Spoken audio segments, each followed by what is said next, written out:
क्या आपने कभी सोचा है कि भारत में इतने टैलेंटेड लोग होने के बावजूद हम टेक्नोलॉजी और इनोवेशन की दुनिया में चीन जैसे देशों से पीछे क्यों हैं? हाल ही में भारत के वाणिज्य मंत्री पीयूष गोयल ने एक बयान दिया।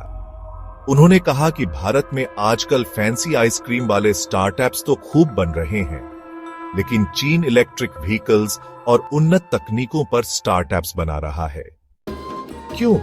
क्या हमारे युवाओं में टैलेंट की कमी है, या फिर हमने शिक्षा को ही कभी गंभीरता से लिया ही नहीं? भारत में शिक्षा व्यवस्था की अनदेखी अब एक गंभीर समस्या बन चुकी है। हमारे देश की एक भी यूनिवर्सिटी दुनिया की टॉप 200 यूनिवर्सिटीज में नहीं है। वहीं चीन की 13 यूनिवर्सिटियां टॉप 200 में हैं, 5 तो टॉप 100 में। आज भी भारत के 55% छात्र सरकारी स्कूलों में पढ़ते हैं, लेकिन इन स्कूलों की हालत बीते 10 से 15 सालों में गुणवत्ता लगातार गिरती जा रही है। इसीलिए जेई या नीट जैसी परीक्षाओं में इन छात्रों का सिलेक्शन लगभग ना के बराबर है। सरकार की ओर से शिक्षा के प्रति गंभीरता, उदाहरण देखिए, बेटी बचाओ बेटी पढ़ाओ योजना के लिए जो बजट मिला था उसका 60% तो खर्च ही नहीं हुआ, और जो खर्च हुआ उसका 58% सिर्फ विज्ञापनों पर चला गया। 2014 में वादा किया गया था कि शिक्षा पर जीडीपी का 6% खर्च होगा। 10 साल बाद भी यह आंकड़ा सिर्फ 4% पर अटका है। उसमें भी केंद्र सरकार की हिस्सेदारी सिर्फ 0.4% रही है। यह पहले से भी कम है। ब्रिक्स देशों में भारत सबसे कम खर्च करता है एजुकेशन रिसर्च पर, सिर्फ 0.62%, जबकि अमेरिका 2.5% तक खर्च करता है। क्या आप जानते हैं, पिछले कुछ सालों में भारत में लगभग 60,000 सरकारी स्कूल बंद हो चुके हैं।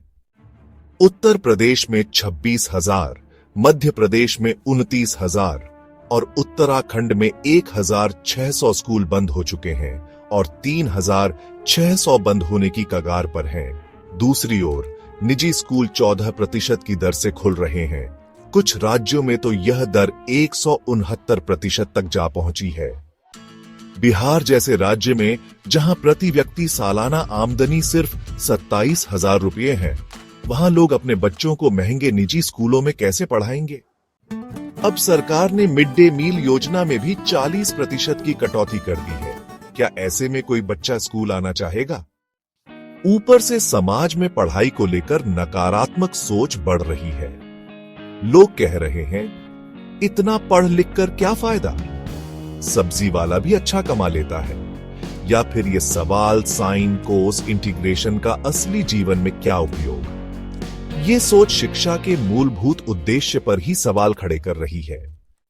सवाल सिर्फ स्कूलों के खुलने या बंद होने का नहीं है। सवाल ये है, क्या हम अपने आने वाले भविष्य, अपनी अगली पीढ़ी के लिए सही दिशा तय कर पा रहे हैं? शिक्षा सिर्फ डिग्री नहीं, वो नींव है जिस पर देश का भविष्य खड़ा होता है। गंभीर लहजे में अब वक्त है हम सबको मिलकर सवाल पूछने का, नीति निर्माताओं से, सिस्टम से और खुद से। क्या हम अपने बच्चों को सिर्फ पढ़ा रहे हैं या उन्हें बेहतर भविष्य भी दे रहे हैं?